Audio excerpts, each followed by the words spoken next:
So are we going to do x plus y equals 0.06? But doesn't the x represent moles of NaCl and y represent moles of KCl? That's true, but we could do a little conversion. Every 1 mole of sodium chloride has 1 mole of chlorine atoms, and every 1 mole of potassium chloride has 1 mole of chlorine atoms. So in this particular case, the x moles of sodium chloride also represents x moles of chlorine, and the y moles of potassium chloride also represents y moles of chlorine. You could do that as a formal unit conversion like we did here with a 1/1 conversion ratio, or you can just see that we can use the same number x to represent both the sodium chloride and just the chlorine. There's a 1-to-1 relationship between them. But that's a good thing to think about, because another problem, we might have had to do a conversion here. So that's a good point. Okay, so that gives us these 2 equations, and what do we do now? Solve for 1. Yeah, so let's talk through the algebra and just get an answer here. What can we do first? If you solve for y, so it'd be y equals 0.06 minus x, and then you just plug it into the previous equation. Let's do it. All right, so this would be 58.45x plus 74.55 times 0.06 minus x equals 4. 74. 74.55.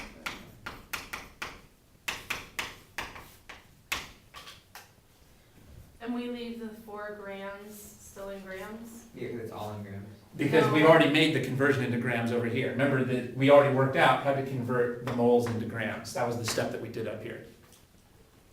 X times 58.45 tells you the number Yeah, of but grams. then since the 0.06 is in moles, does that not matter? Because then you're multiplying grams by moles. Well, actually, I've taken out the units, but this actually represents 74.55 grams per mole.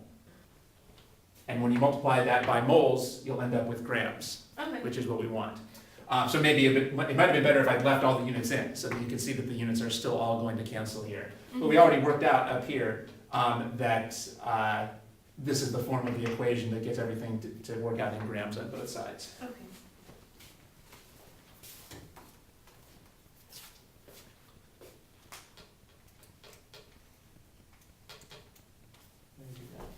What did you got? I got x equals 0.029378 and y equals 0.0306211. I'm just trying to figure out how that works for this.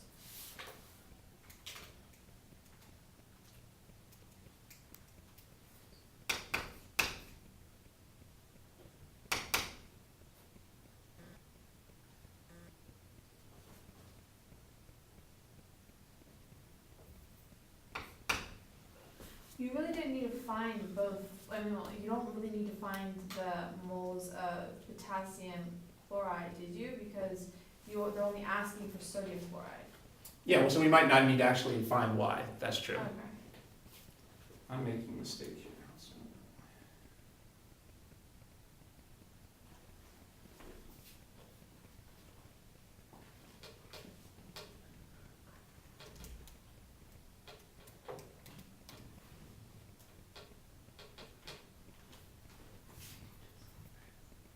Yeah, you don't need to solve for y. How did you get 133x? I think I made a mistake here, but I added 58.45x. Oh, no, there we go. I did make a mistake, so let's try again.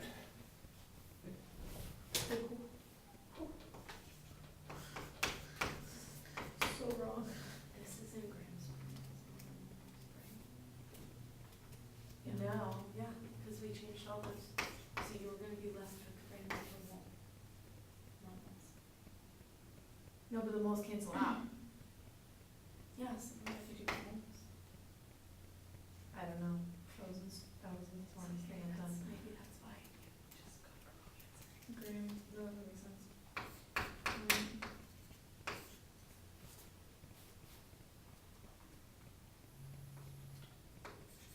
There we go.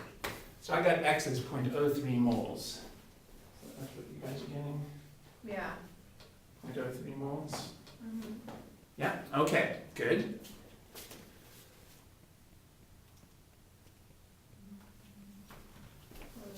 What if it wants to, what is it about sodium chloride? Now we go from moles to grams.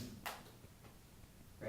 in order to figure out the mass percent, we need to know, yeah, what mass of sodium chloride we have. Let's make sure we're all on the same page. Does everyone agree that we got 0.03 moles here? Yeah. Yes. Okay, and now we actually have to find the mass percent. So we need to translate this into a mass. So what conversion do we do there? Times 58.45 grams in 1 mole.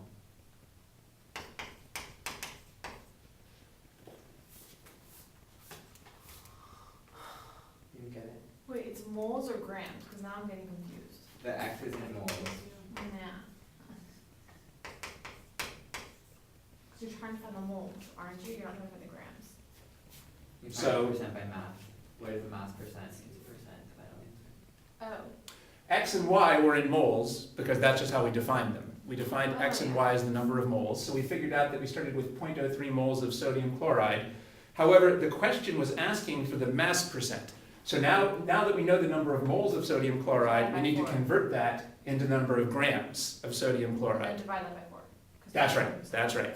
So we do this conversion and we get 0.03 times 58.45 is 1.75 grams of sodium chloride. And now we can actually answer the question. So we've got 1.75 grams of sodium chloride, and we know that we have 4 grams total.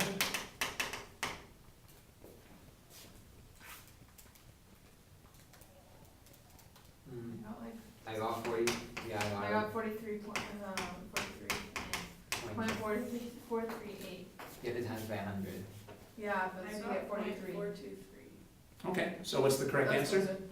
Is it 42.5. Yeah, E is the correct answer. And depending on how you round, we didn't get the exact answer of 42 because of a rounding off error. Okay.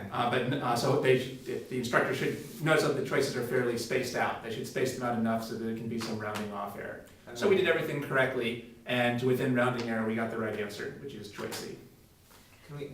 Can you explain 13? Okay. Sure. All right, but let's pause for a second. So this question made sense to everybody? Now, this is a question I would definitely recommend doing again on your own, because there were a lot of non-obvious steps here.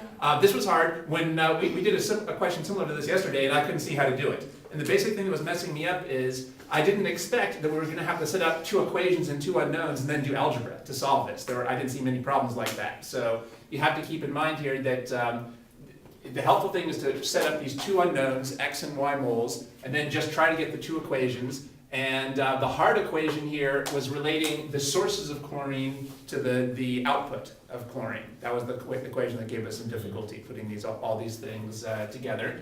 It might help you to organize your work like I did like this. I didn't actually set up a chemical formula, but I wrote down all the starting materials and then I wrote down what that was producing. And that helped me to keep track of the relationship between everything.